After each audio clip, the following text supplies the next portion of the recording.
my head, what does having a relationship with somebody have to do with being pregnant? Don't you have to have sex to get pregnant? So I'm running all of this through my head of, why are these people even talking to me? And this is their answer of what I should say instead of saying the word pregnant. Sean, just say in the family way the next time you preach. Just in the family way.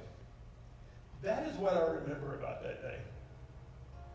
Not all the things that I believe God did and what other people came up and talked to me about. It was what was said to me by the senior adult mafia. That's the day I realized. You know, I've always struggled. You should have seen me my first Sunday here as the senior pastor.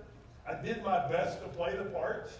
I mean, I didn't have a suit on, but I had khakis, and I had Timmy was some kind of sweater thing that you made me wear with a collared shirt underneath it. And I really tried my best to look the part and to play the part. But that's the day I realized it's not okay to talk about everything in church. And so I had to start to filter myself, because now it's kind of what you see is what you get, pastor. With the tattoos and the spiky hair and my issues and my problems and things that me and Tammy deal with, that's what I talk about. But back then, I think it's sad that for too long, we wasn't able to talk about the things that we're all dealing with, that we're all struggling with throughout the week. We just want a history lesson, don't we? We just want to talk about what we learned in Sunday school and go, hey, I'm smart. I remember that from Sunday school, and I want to be ahead of the pastor. And I want to be Wikipedia him and say, hey, you're wrong about this. Just give us a couple of chill bumps. Get us out by noon, and we're good. And we're happy. But there are a lot of people who walk through these doors, and there are a lot of people outside these four walls who are dealing with a lot of major issues, like disappointment. I didn't realize disappointment. After I studied it, man, this could be a 2-hour message. I'm not going to do that to you today. But disappointment, desperation, depression, and see, that leads to not always, but feeling like you're disconnected from everything. It's time that we really, really start like never before talking about real issues.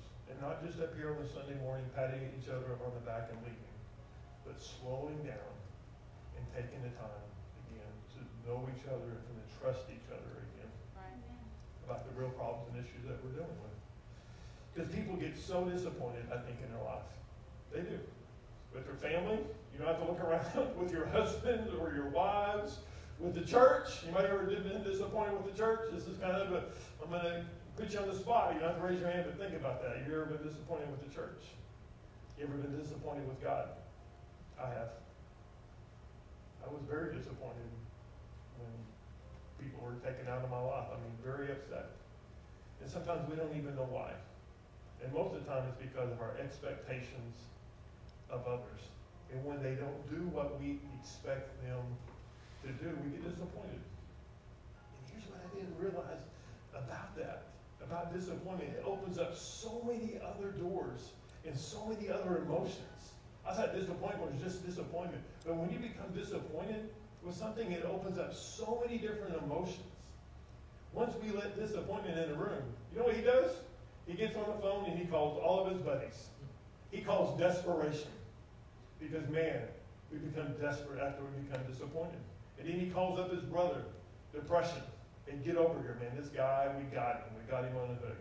And before you know it, man, you just feel disconnected from everything around you.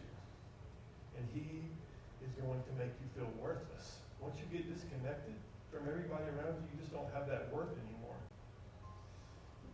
I'm a pretty happy morning person, you would say, that drives my wife crazy. I'm like, hey, it's morning, woo! We get to be married again today. That's how I wake up in the morning, most of the time.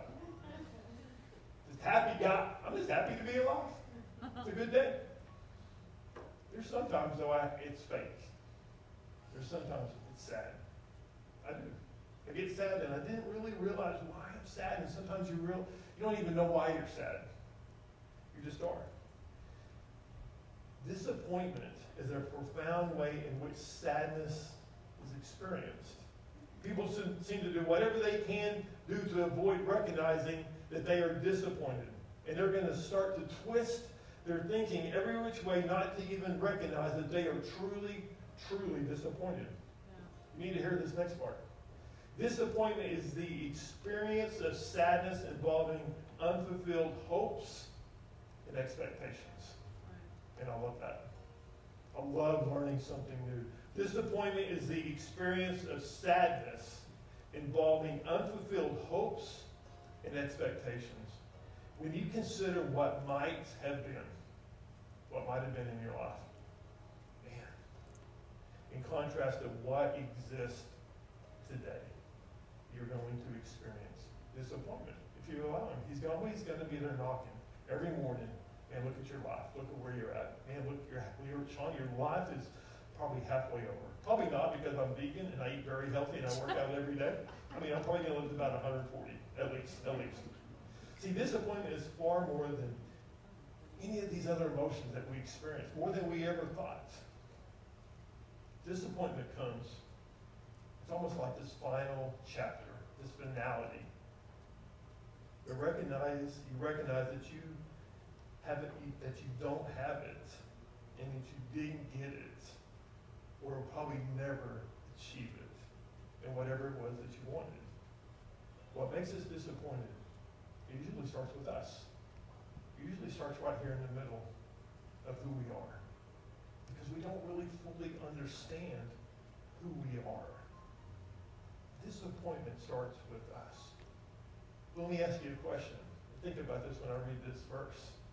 What makes us us? And whether you're here or whether you're online, I want you to think about that. What makes us us? What makes us who you are today?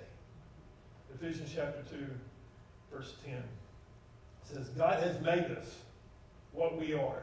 See, I love this because this is very personal. This is not a broad statement. He's talking about you. God has made us what we are in Christ Jesus. God made us to do good works, which God planned in advance for us to live our lives doing. And he has this wonderful plan, and he's created you as an individual for a reason.